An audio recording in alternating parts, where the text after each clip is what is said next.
Hello प्यारे बच्चों, मैं पंकज कुमार वर्मा स्वागत करता हूं आप सबका हमारे चैनल पीएस स्टडी गुरु में। आज प्यारे बच्चों हम 11th क्लास के फिजिक्स से बहुत ही इंपॉर्टेंट क्वेश्चन करने वाले हैं, जो कि कई बार पेपर में पूछा जा चुका है। और आपको पता है आजकल न्यूमेरिकल क्वेश्चन बहुत पूछे जाते हैं, इसलिए मैं आपको न्यूमेरिकल क्वेश्चन बहुत ही आसान मेथड से समझाऊंगा। तो प्यारे बच्चों, आज का जो हमारा क्वेश्चन है वो है कि एक मानव हृदय 1 मिनट में औसतन 75 बार विस्पंद करता है। विस्पंद का मतलब होता है धड़कता है।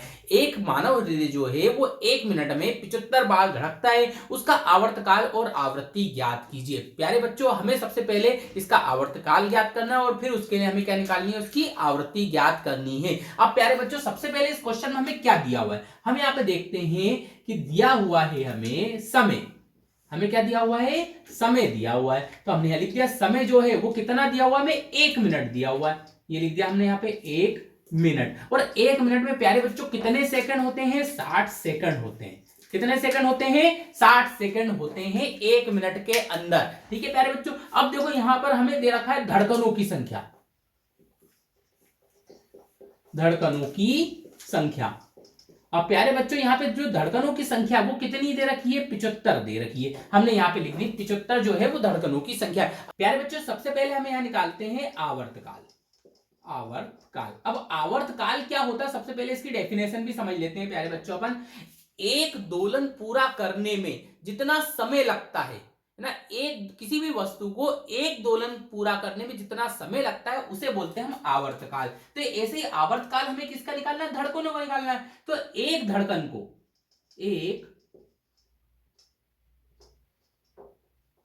एक धड़कन में लगा समय। आवर्तकाल जो है वो काल मतलब होता है समय, तो आवर्तकाल मतलब एक आवर्त पूरा करने में जितना समय लगता है, मतलब एक बार धड़कने में जितना समय लगेगा, एक धड़कन में लगा समय यदि हम निकाल देते हैं तो वो निकल जाएगा हमारा आवर्तकाल। तो ये देखो 1 मिनट में कितनी बार धड़कती है, 75 बार। तो एक बार धड़कने में कितना समय लगेगा प्यारे बच्चों, यहाँ पे देखो 60 सेकंड होते हैं। तो यहाँ पे क्या करेंगे, 60 में 75 से भाग दे देंगे तो एक धड़कन का हमारा समय निकल जाएगा। और यदि हम 75 से 60 में भाग दे दें तो प्यारे बच्चों निकल जाएगा हमारा 0.8 सेकंड।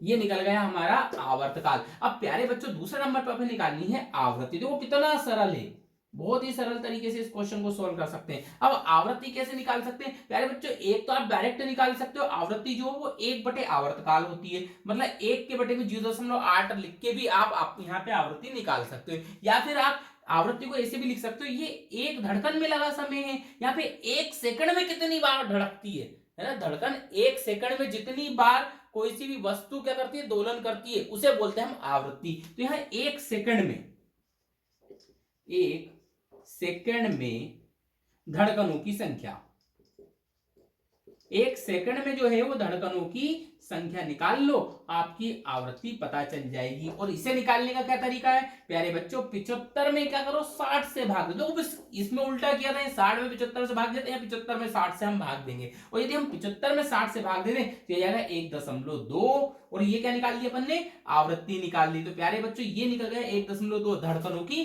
संख्या। 1 सेकंड में 1.2 बार ये धड़कनें धड़क सकती हैं। तो प्यारे बच्चों ये तो निकल गई हमारी आवृत्ति और ये निकल गई हमारा आवर्तकाल। तो देखा प्यारे बच्चों, आपने यहाँ पे कितनी आसान तरीके से हमने यहाँ पे आवर्तकाल और आवृत्ति निकाल ली। और यहाँ पे आवृत्ति के लिए जो है सेकेंड इनवर्स जो है हम यहाँ पे क्या लगा देंगे, मात्रक लगा देंगे। क्यों, क्योंकि इसका उल्टा होता है आवर्तकाल, मतलब आवर्तकाल का उल्टा क्या होता है, आवृत्ति होती है। कुल मिला के यदि हमें आवृत्ति निकालनी है, आवृत्ति निकालनी है तो हम 1/, आवर्तकाल भी कर सकते हैं,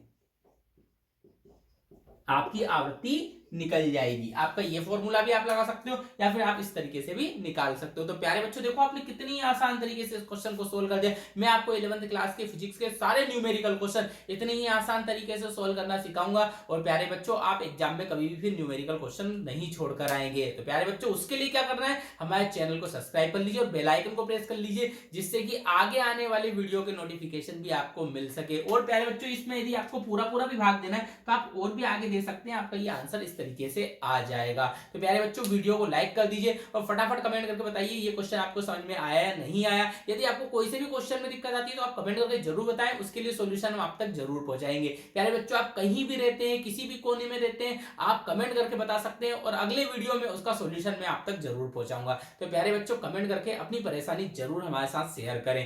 प्यारे बच्चों आज के लिए इतना ही, मिलते हैं नेक्स्ट वीडियो में नए इंपॉर्टेंट क्वेश्चंस के साथ, तब तक के लिए धन्यवाद।